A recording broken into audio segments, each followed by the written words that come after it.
Okay, so Pro Football Focus just released their top 100 or top 101 players, and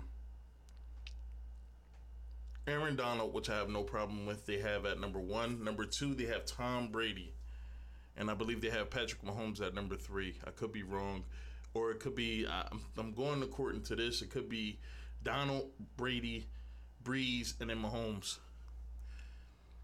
Now, they're going to broach the subject of, is it fair for Patrick Mahomes to be ranked behind Tom Brady, seeing as how he had a greater statistical season last year.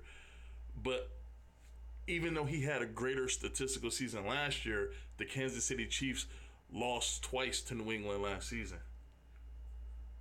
So, I mean, I've already said it multiple times on this channel that I believe that too much emphasis is put on stats and stats alone, and we're supposed to use those to quantify a player's value instead of one having the eyeball test mixed with stats, mixed with a little bit of football knowledge. And I think it lacks, man. It lacks because then we start to overrate players and then we underrate players, and and people look at Tom Brady's stats now and they say, oh man, he's not the same quarterback. No, it's just, look, the older you get, sure, the more your body changes, man. But if you look at New England, the system they run every single year, it seems to be evolving to match what they need to do every single season. Every single season they need to, now that Gronk is not playing anymore, now they have to change the way, you see what I'm saying? So it's not just because Brady is getting older that means he's getting worse.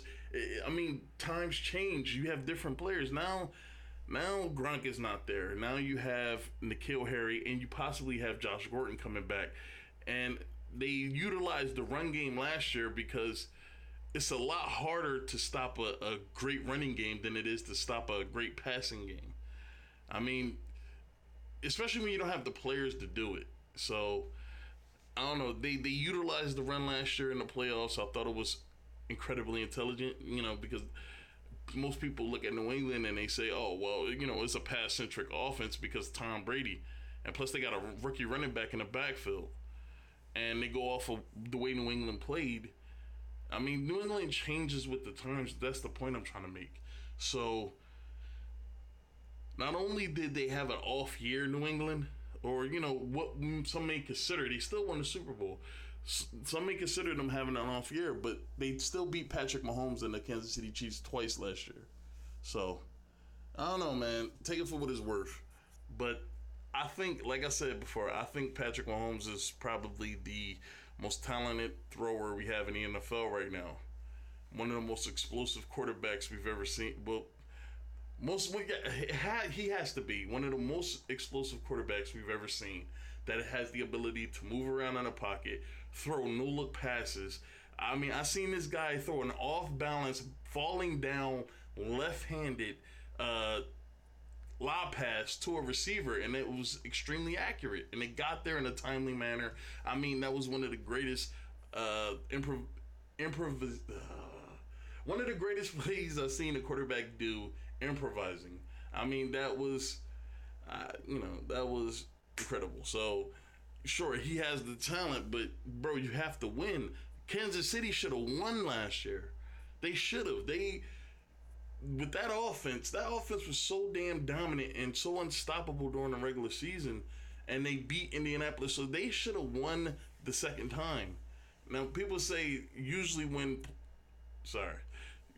people say when teams play New England for a second time after playing them earlier in the season, they usually have a better chance in that second game.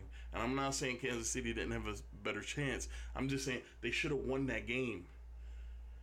But there's a lot of contributing factors. I believe I broached the idea that maybe this is just the curse of Andy Reid. He always has teams that's on the verge of doing great things, and they never can quite live up to that billing. So, I don't know. Maybe this is like curse of Andy Reid. Sorry, I'll talk so long. Patrick Mahomes. Shannon, what do you think? Is Brady too high here? Hell yeah. He shouldn't be over Patrick Mahomes. He said yeah. He said hell yeah. Like, come on. Come on, man. Like, this is the same argument people make when they try to talk about the greatest NBA player of all time, and Shannon tries to say that LeBron James is better than Michael Jordan because of all this stupid, irrelevant shit that has nothing to do with Michael Jordan. But the one thing that LeBron can't do anymore is win titles. I mean, like I said before, man, I believe that 2016 championship was nothing but an orchestration. It was a well constructed orchestra of lucky events for Cleveland to be put in the best position to win, and they had to pull it off. I'm not going to take that away from them. They had to pull it off, but you can't deny the fact that the NBA goes out of their way to help LeBron reclaim some semblance of self respect in a lot of these seasons.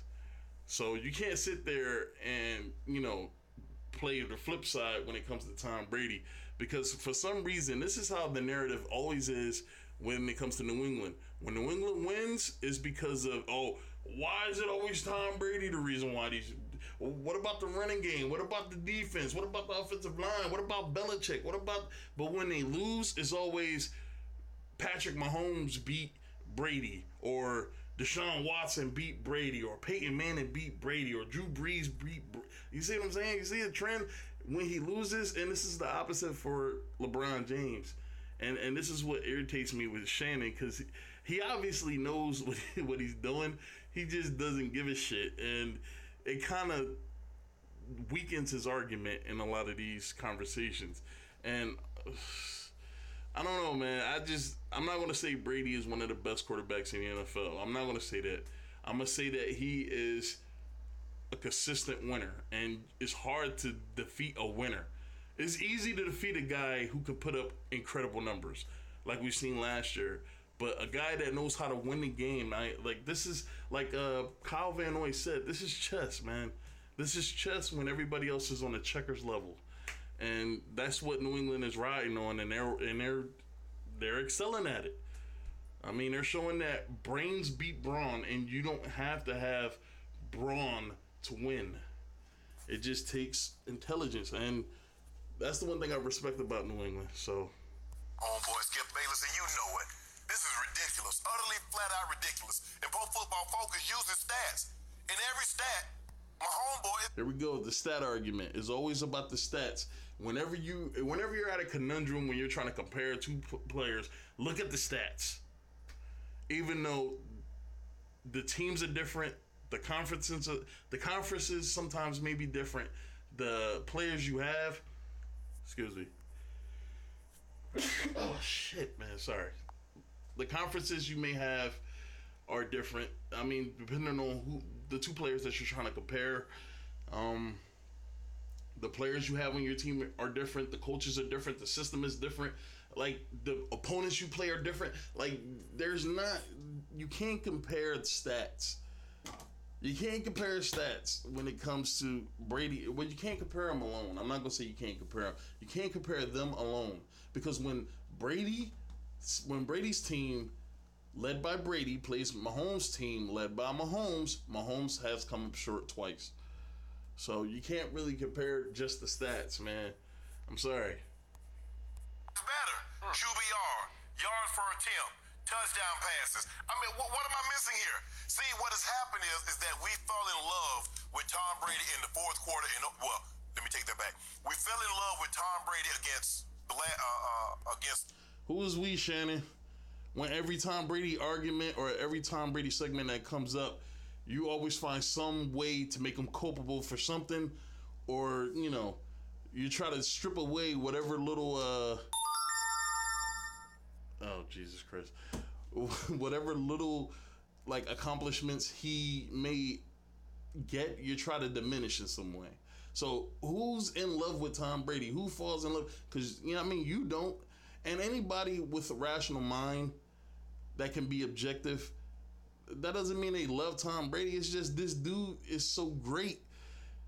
You can't really find too many arguments like with the whole Deflategate that came up, man. Like, there are players that affect the air pressure in footballs. There are players that do that. Now, when we talk about lowering it to the point where it's easy to grip the ball, sure. I mean, It is what it is, man.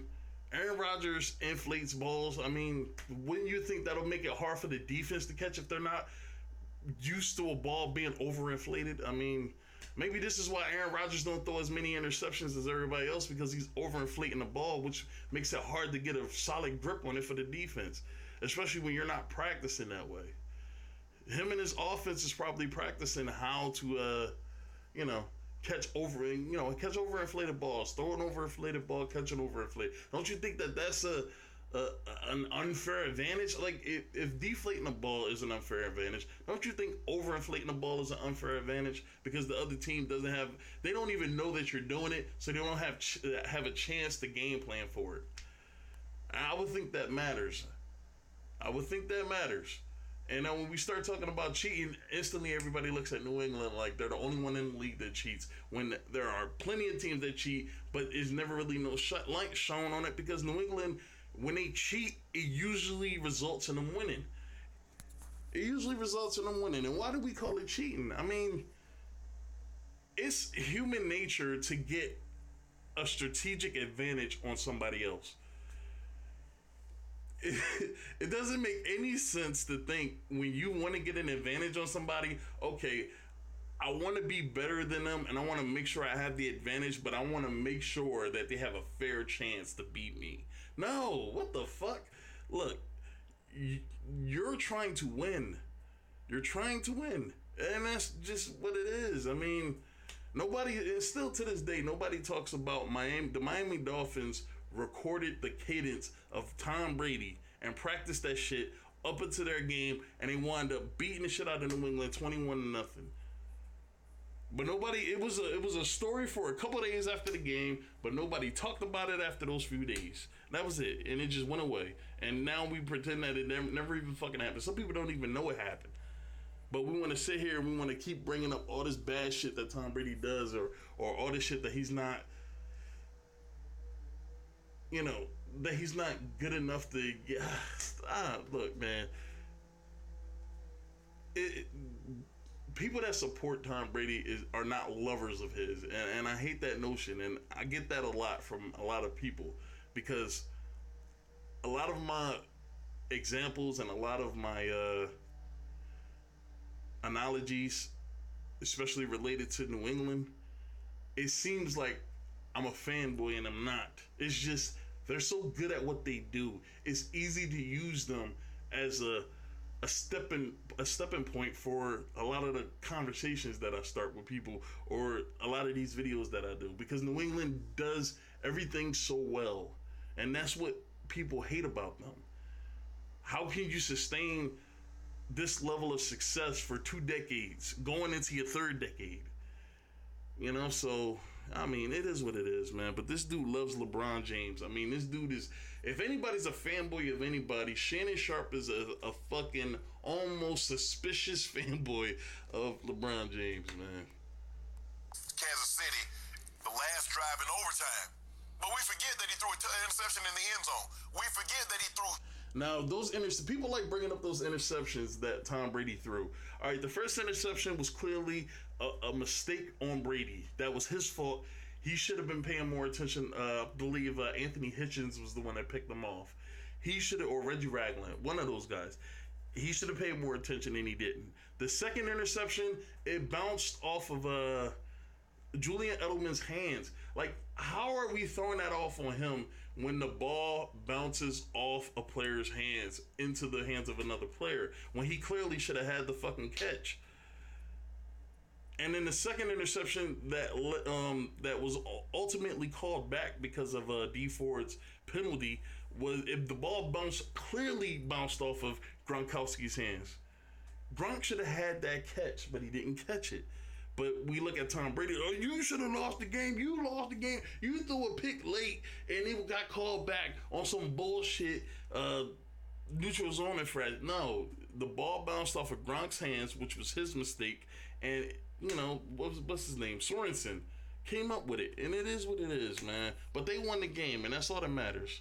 I did a video a while ago about them always wanting to change the rules to something that New England is doing. Like back in 2003, 2004, New England won back-to-back titles. So after their second title, in back-to-back Super Bowls, they changed the rules. So now you have to back up off the receiver, and after 5 yards, you can't touch them. And that rule was changed because New England was dominating teams in the postseason with their defense. Their cornerback's ability to jam the receiver and knock them off their routes was causing all kinds of frustration, especially with the Indianapolis Colts. And I heard a story that Jim Irsay joined the competition committee just so he could change the rules to give his team a better chance. And after that rule was placed, New England lost for the first time to Peyton Manning in the playoffs. So, I mean, look, man. 2 horrible interceptions. He was terrible in the Super Bowl. He threw a pick. He scored 13 points. He had a QBR of 26. That is... But was those 13 points enough to win the game? That's the point.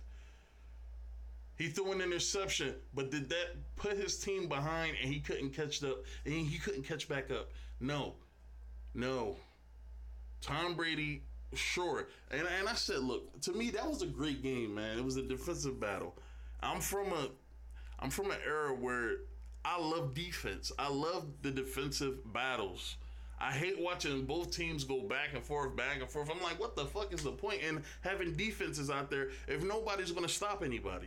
Like, that Rams and Chiefs game was the worst game I've seen ever because there was little to no defense being played. Oh, but there was a couple of picks thrown in the game.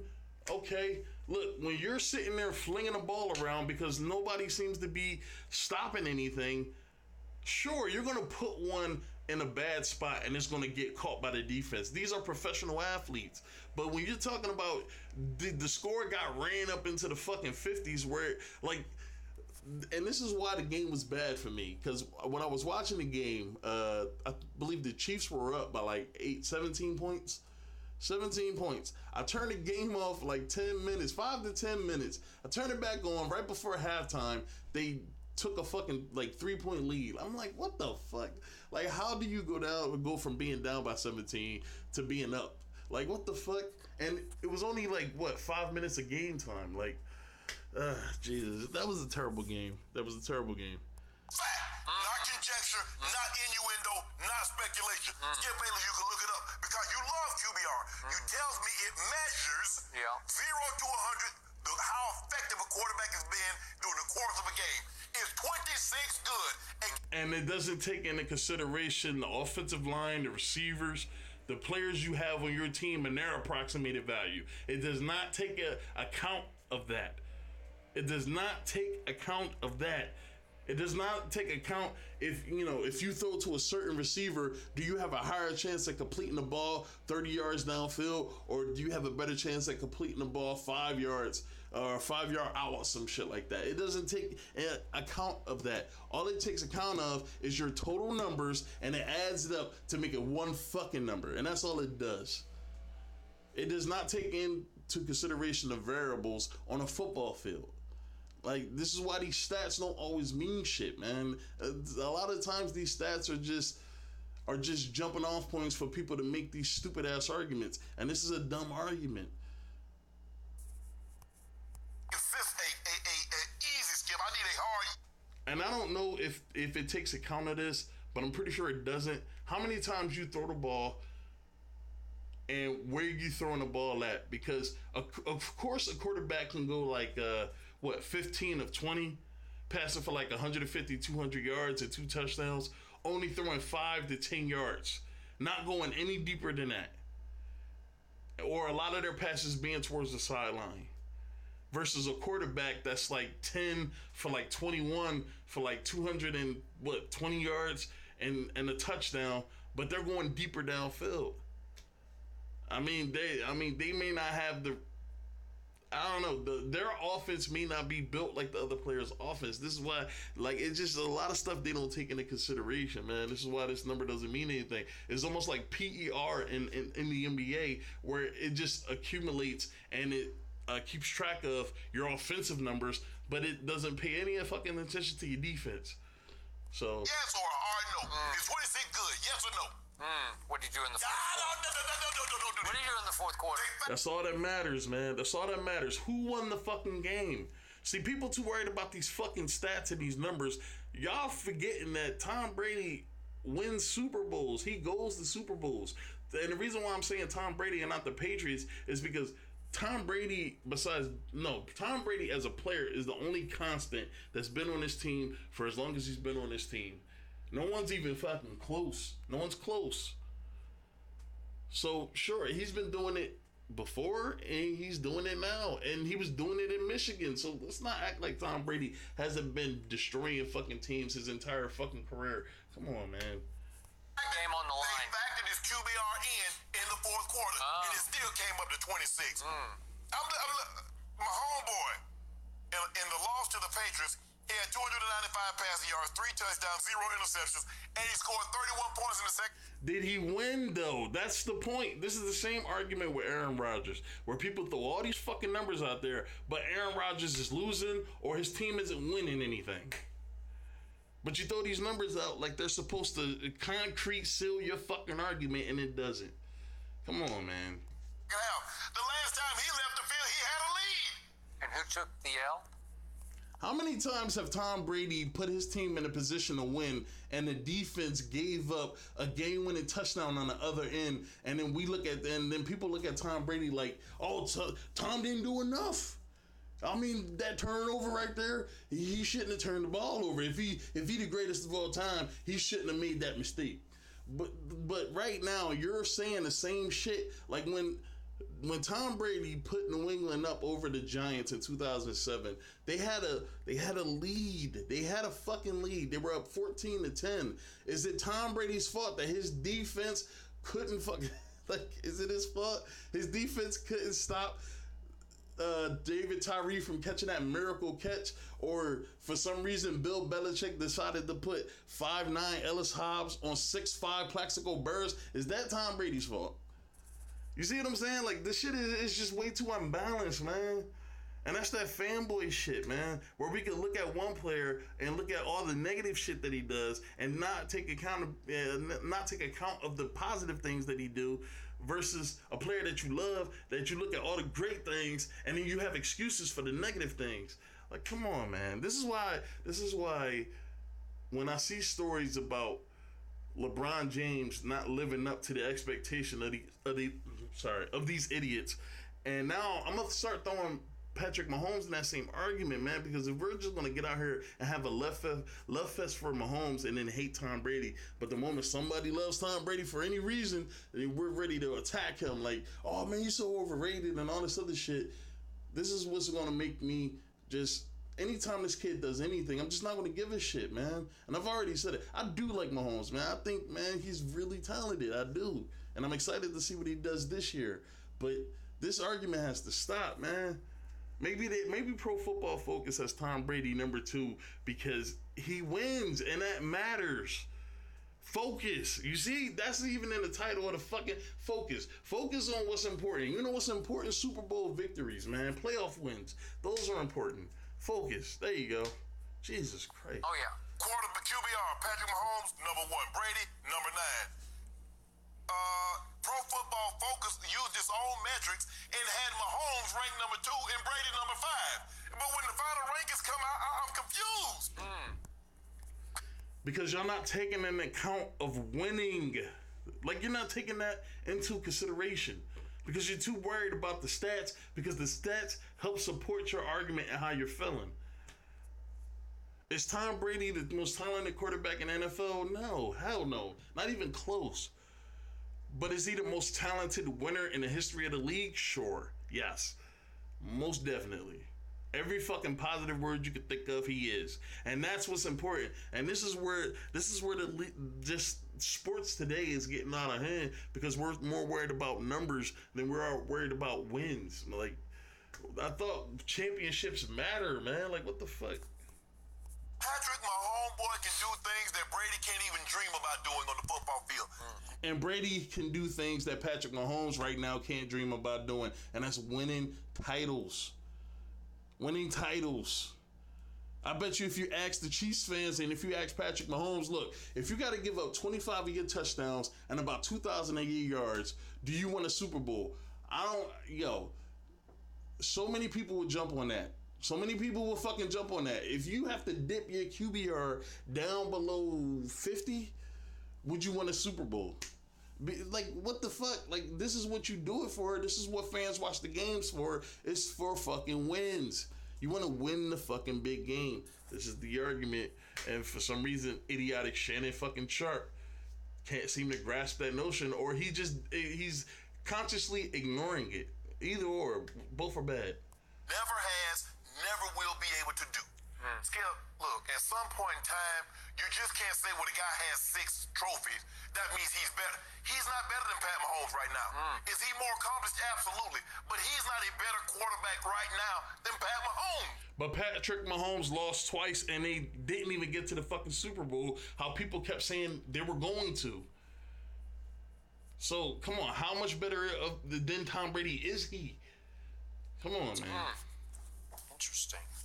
So, all right, I'm gonna do a part 2, man. Cause I fucking cause this shit gets on my nerves, man. And I only got through 2 minutes and 30 seconds of the goddamn video. I'm gonna talk less during the next one, and I'm gonna try to get Skip's side, man.